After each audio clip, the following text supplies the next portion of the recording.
నిమజ్జనంలో భక్తిపోయి వీరంగం రాజ్యమేలింది. పోలీసులు ఎన్ని హెచ్చరికలు చేస్తున్నా ఆకతాయిలు రెచ్చిపోయారు. చివరకు ఈ నిమజ్జనం సంబరాల్ని ప్రజలకు తెలియజేస్తున్న మీడియాపై కూడా దాడికి దిగారు. మీడియా మీద చేయి చేసుకుంటున్నారు. ఇది వీళ్ళ పరిస్థితి. తాగి వీడియోలు తీస్తున్నారు, ఇంకా రిటర్న్ లో మమ్మల్ని తిడుతున్నారు. తాగి వీళ్ళు నిమజ్జనం చేస్తున్నారు. వచ్చే వెహికల్స్ అన్నిటి మీద కూడా వాటర్ ప్యాకెట్లు కొట్టుకుంటూ పైగా మీడియా మీద చేయి చేసుకుంటున్నారు. ఇది వీళ్ళ పరిస్థితి. తాగి వీడియోలు తీస్తున్నారు, ఇంకా హైదరాబాద్ ట్యాంక్ బండ్ పై నిమజ్జనం వాహనంపై నుంచి వాటర్ ప్యాకెట్లను విసిరారు. పైగా మీడియా కెమెరాలపై వాటిని గురిపెట్టారు. ఇదేమంటూ ప్రశ్నించిన మీడియా ప్రతినిధులపై కూడా దాడికి దిగారు. భక్తి భావమే పరమావధిగా పనిచేస్తున్న ప్రైమ్ 9 ప్రతినిధులపై కూడా ఈ మూకలు దాడి చేశాయి.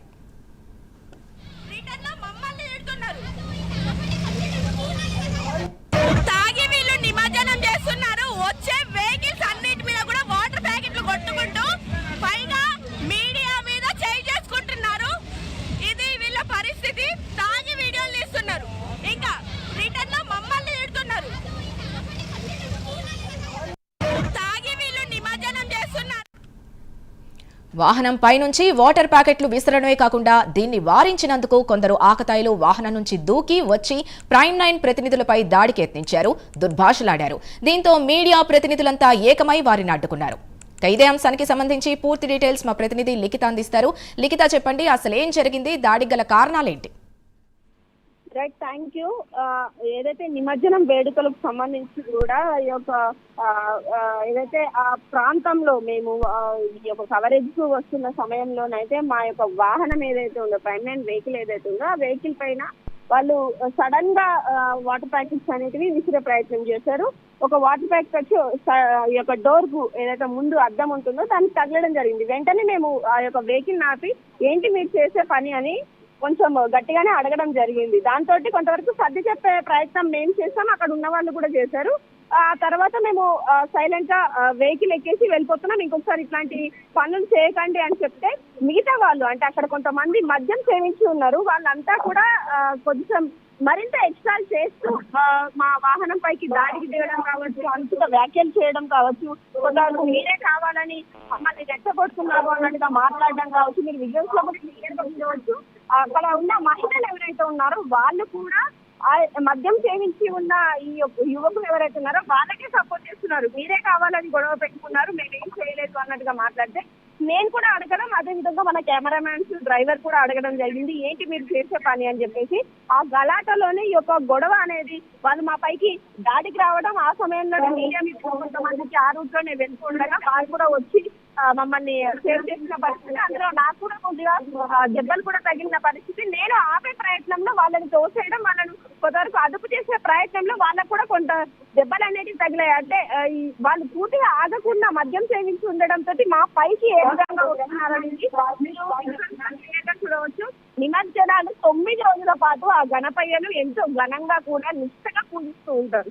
అయితే నిమజ్జనం రోజు వచ్చేసరికి మాత్రం సిగరెట్లు తాగుతూ, అంతేకాకుండా మద్యం సేవిస్తూ గణపయ్య ఏదైతే ఈ శోభాయాత్ర ఉందో దాన్ని చాలా దారుణంగా తయారు చేస్తున్న పరిస్థితులు మనం చాలా సార్లు చూస్తూనే ఉన్నాము. కానీ ఈ రోజు జరిగింది కొద్దిగా మీడియా అయితే మాకేంటి, మీరే ముందుగా మమ్మల్ని కొట్టారు అంటూ కొంతమంది వాళ్ళు ర్యాక్ గా మాట్లాడుతున్న పద్ధతి చూస్తుంటే, అంటే వీళ్ళు ఈ రోజు ఈ పని చేశారు, రేపు ఇంకే పనికి తెగిస్తారో కూడా అర్థం కాని విషయంగానైతే మారింది. అయితే ఇది చూసిన కొంతమంది మన మీడియా మిత్రులు కావచ్చు, నెటిజన్స్ కావచ్చు, వాళ్ళు ఒకటే మాట చెప్తున్నారు, మళ్ళీ ఇంకొకసారి కనుక ఇట్లాంటి జరగకుండా ఉండాలంటే ఎవరైతే మద్యం శోభాయాత్రలో పాల్గొంటారో వాళ్ళ యొక్క వాహనాన్ని ఆపేయడం కావచ్చు, అంతగా పర్మిషన్స్ కూడా ఇవ్వకుండా ఉండేలాగానైతే చర్యలు తీసుకోవాలి. అంతేకాకుండా ఎవరైతే మద్యం సేవించి ఇప్పుడు ఈ యొక్క సీసీ కెమెరాలు అడుగడుగునా ఏర్పాటు చేశారో ఆ సీసీ కెమెరాస్ లో కూడా ఇట్లాంటి ఎవరైతే సిగరెట్లు తాగుతూ, మందు తాగుతూ ఈ శోభాయాత్రను కొనసాగిస్తారో అలాంటి వాళ్లకు బుద్ధి వచ్చే విధంగా వారిపైన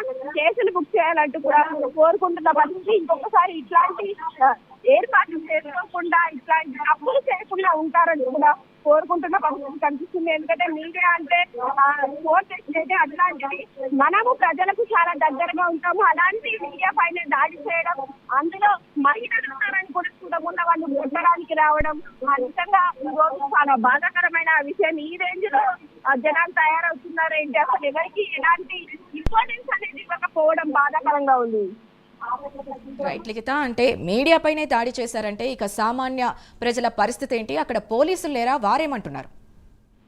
మనకి 100 కి కూడా డయల్ చేయడం అయితే జరిగింది. బట్ 100 కి డయల్ చేసిన సమయంలోనైతే అది కలవలేదు. ఎందుకంటే పూర్తి స్థాయిలో ఎక్కడికక్కడ బిజీగా ఉండే నేపథ్యంలో కావచ్చు, లేకపోతే ఇంకా ఇతరత్ర కారణాలు కావచ్చు. బట్ కాసేపటికి పోలీస్ అధికారులు కూడా రావడం, వాళ్ళని మమ్మల్ని సంధాయించి చెప్పడం, అంతేకాకుండా వాళ్ళు చేసిన పని ఏదైతే ఉందో ఆ పనిని మేము పోలీస్ అధికారులకు చెప్పడం అయితే జరిగింది. ఆ తర్వాత వాళ్ళు కూడా డిసిషన్ తీసుకున్నారు.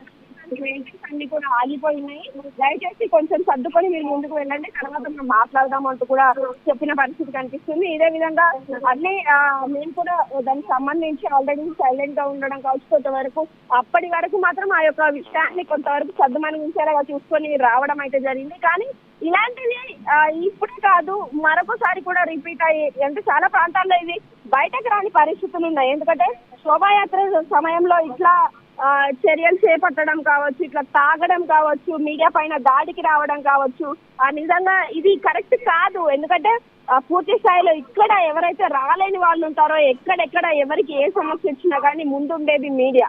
ప్రజానాయకుల కంటే ముందుగా మీడియా ఉంటుంది. వారి సమస్యలు ఏదైనా కానీ నాయకుల వరకు తీసుకెళ్లే ప్రయత్నం మీడియా చేస్తుంది. అట్లాంటి మీడియా మిత్రుల పైన దాడి చేస్తూ మేమేం తప్పు చేయలేదు అన్నట్టుగా వాళ్ళు బిహేవ్ చేస్తున్న పద్ధతి ఏదైతే ఉందో అది నిజంగా చాలా బాధాకరం అని చెప్పుకోవచ్చు.